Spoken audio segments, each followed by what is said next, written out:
Hello दोस्तों, आप देख रहे हैं घोस्ट डायरी, एक रहस्यमयी विला की कहानी।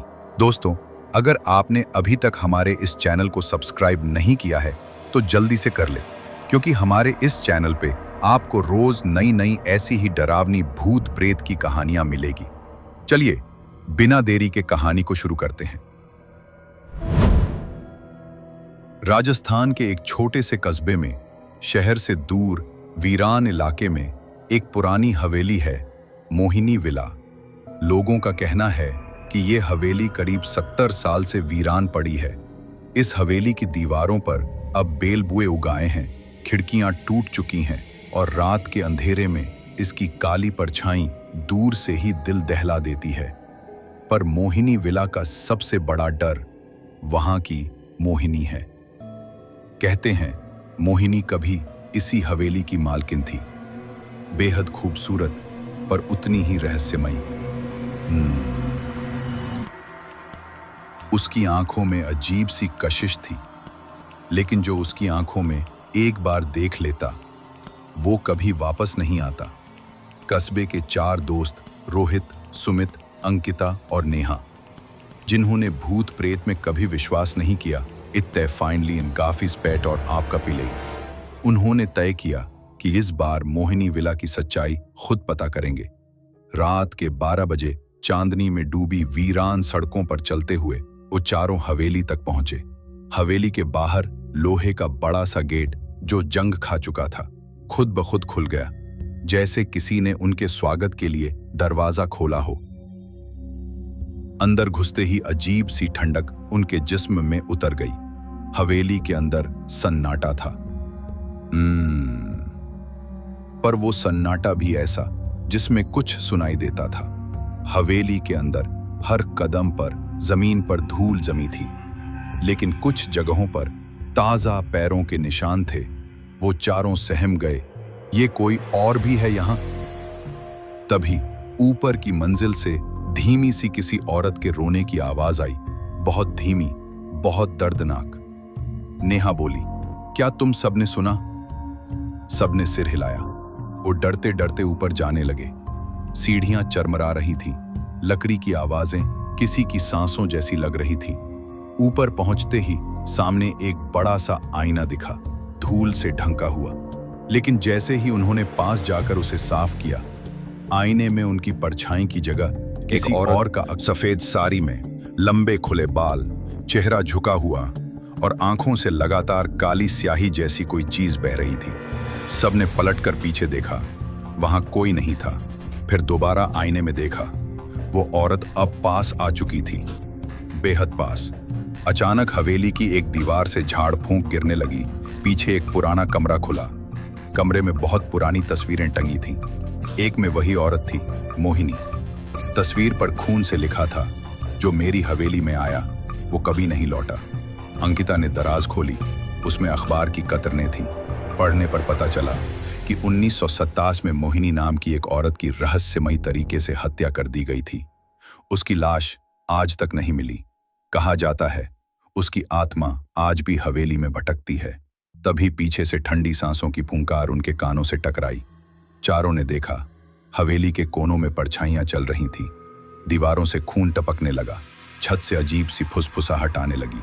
अचानक कमरे की खिड़कियां अपने आप बंद हो गईं, दरवाजा भी, और चारों फंस गए उस हवेली में।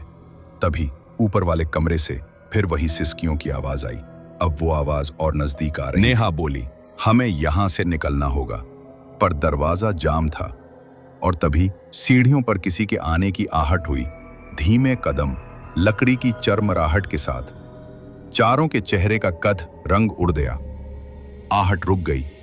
अब हवेली में सन्नाटा था, बिल्कुल मौत जैसा सन्नाटा। पर वो जानते थे, अब वो हवेली में अकेले नहीं थे। चारों दोस्त रोहित, सुमित, अंकिता और नेहा एक दूसरे के हाथ कसकर पकड़ चुके थे। हवेली का कमरा पूरी तरह बंद हो चुका था, लेकिन सीढ़ियों पर किसी के कदमों की आहट धीरे धीरे उनकी तरफ आ रही थी।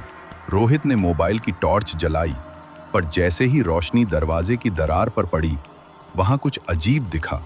दरवाजे के नीचे से खून बह रहा था। नेहा की सांसें थम गईं। सुमित का चेहरा पीला पड़ चुका था। तभी दीवार पर टंगी घड़ी ने खुद ब खुद 12:15 बजने की टन टन की आवाज दी। इसी वक्त कमरे की दीवारों पर स्याह परछाइयां बनने लगीं। उन परछाइयों में कोई इंसानी शक्ल नहीं थी। वो जैसे धुएं से बनी डरावनी आकृतियां थीं, जिनकी आंखें सुर्ख लाल चमक रही थीं। तभी कमरे के बाहर से एक खामोश डरावनी सी औरत की आवाज आई, तुम सब यहां क्या कर रहे हो? उस आवाज में न तो इंसानी गर्मी थी, न ही कोई भाव, बस एक सर्द खौफनाक सिहरन। चारों के रोंगटे खड़े हो गए। अंकिता ने धीमे से फुसफुसाया, ये मोहिनी है। दरवाजा धीरे धीरे खुलने लगा। कोई उसे धक्का नहीं दे रहा था, वो खुद ब खुद खुल रहा था और बाहर कोई नहीं था। ताजे खून के निशान बने थे और वो निशान खुद ब खुद कमरे में आ रहे थे, किसी अदृश्य चीज के पैरों के निशान।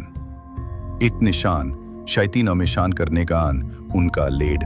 डर के मारे चारों ने तय किया कि नीचे भागने से बेहतर है ऊपर की छत पर चलना, क्योंकि नीचे जाने की सीढ़ियां अब अजीब से धुएं में डूबी थीं, जैसे किसी ने पूरा रास्ता बंद कर दिया हो।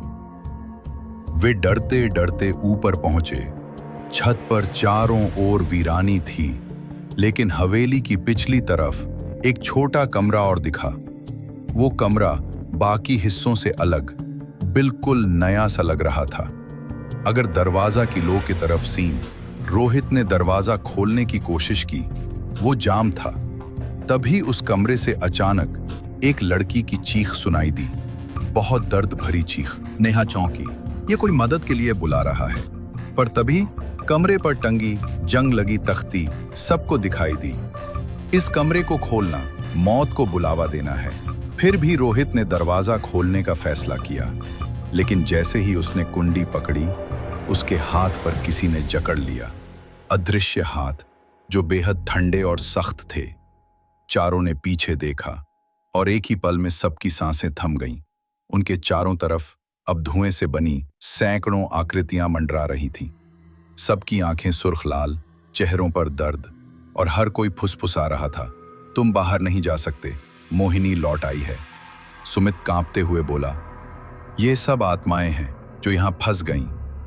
नेहा की आंखों में आंसू थे, पर वो समझ चुकी थी, मोहिनी विला महज एक सुनसान हवेली नहीं, ये एक कब्रगाह है, जहां जाने कितने लोगों की आत्माएं कैद हैं और हर कोई बाहर निकलने के लिए छटपटा रहा है। पर अब वो चारों भी इसी जाल में फंस चुके थे। छत के कोने में अचानक सफेद साड़ी में वही परछाई दिखी, मोहिनी, जिसके बाल जमीन पर घिसट रहे थे, चेहरा आधा सड़ा हुआ और आंखें काली गड्ढों जैसी। मोहिनी ने गर्दन टेढ़ी करते हुए कहा, अब तुम्हारी बारी है। छत पर खड़ी मोहिनी की परछाई धीरे धीरे इंसानियत। अंकिता बोली, यही है, मोहिनी यहीं दफन है। सुमित ने वहीं पड़ा लोहे का औजार उठाया और दीवार पर वार करने लगे। कुछ ही देर में दीवार टूट गई और उसके अंदर से एक सड़ी गली कंकाल बाहर गिरा, जिसकी कलाई में वही चूड़ियां थीं जो मोहिनी की तस्वीर में थीं। तभी एक जोरदार हवा का झोंका आया, सारा तहखाना कांप उठा। चारों ने ऊपर देखा, मोहिनी की आत्मा वहां खड़ी थी, पर अब उसकी आंखों में गुस्से की जगह सुकून था। उसने धीमे स्वर में कहा, मुझे इंसाफ मिल गया, अब मैं आजाद हूं। और एक सफेद रोशनी में उसकी आत्मा धीरे धीरे ऊपर उठ गई।